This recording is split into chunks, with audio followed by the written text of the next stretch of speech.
So there is one more table called salaries, which will give you the historical salaries. So I'll just query this. Okay, so Georgie has a salary of $60,000 in 1986. Later, he got a $2,000 increment in 1987, and then and so on. So this gives the historical salary increments. So with this, what you can do? So just think. So you can actually compare the current year with the next year, and so on, and you can get the percentage increase in hike. So you can check, and then once you get the percentage increase in hike every year, then you can take the average of that, and then say for example the average is 4%. Maybe HR can decide like, okay, I can give three times more than that, that is 12%. So that might happen, or it may not happen also. Like if the candidate is really good and company is desperate to take him, then they can go to any extent, means whatever he asks, like they can give.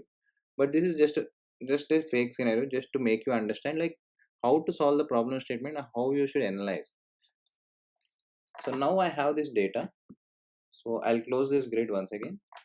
So what I'm doing, so basically I'm joining the salaries table with the employees table on employee number.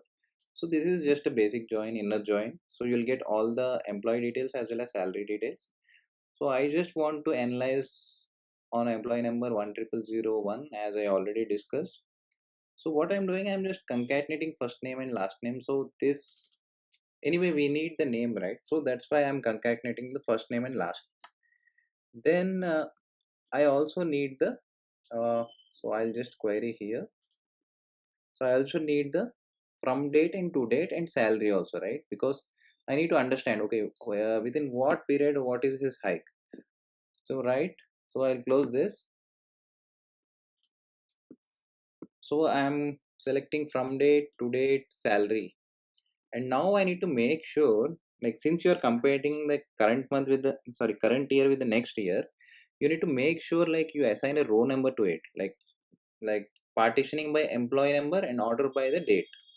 So then only you'll, it's very easy for you to compare the current year with the next year. So I'll show you how to do that. So if you query this, so basically, so since I have given partition by employee number, so for each employee it will actually assign a row number based on the date, from date. So here from date is 1986, so 1, 87 will be 2, 88 will be 3, and so on till 70. So this is fine. Now what I'll do, so I'll just zoom out for convenience. I'll just close this. So now what I'm doing, so basically I got the data. So one thing we can do here, one thing we can observe here is, so since you have 1, 2, 3, 4, 5, 6, etc. So if you can do a self join and compare 1 with 2, 2 with 3, 3 with 4, then our problem statement will be solved easily, right?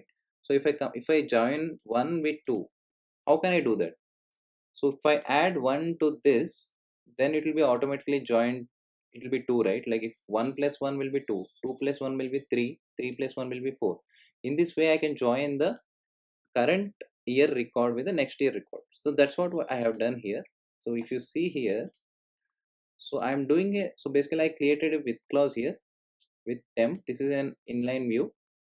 So temp A inner join temp B. So I'm doing a self join here. And then what I'm doing basically on Rn is equal to Rn plus 1. So basically the next record. So that's what I'm doing. So now I'm pulling the current month record date as well as the current year record date as well as the next year record date. Same way, current year salary, next year salary. So the difference I'm finding here just to identify the increase.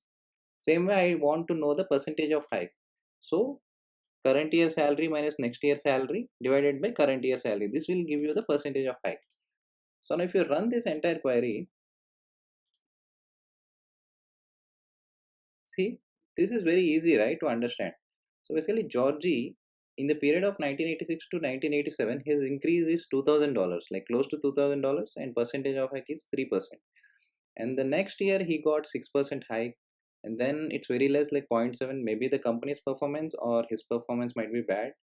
Then 0.5%, then 5.7, and so on. So on an average, like he's getting around 3 to 4% hike. So with this data, so you can use any front end tool like Python or Tableau or Power BI, and then you can plot the graphs. Basically you can plot a graph which shows his trend. So line that there is a trend line where it shows like, okay, how his hike is varying over period. Or else you can actually compare his last 5 years hike, or last 10 years hike, or last 2 years hike. So you can do anything, you can play around with this data. So first you need to understand the data and try to get maximum information out of it, and then you can do the plotting and then standard deviation curves, means, etc. So hope you like this analysis. So basically, so the so this is one of the problem statement. So give a thumbs up if you liked it. So feel free to post your suggestions in the comments section. So I'm ready to take them.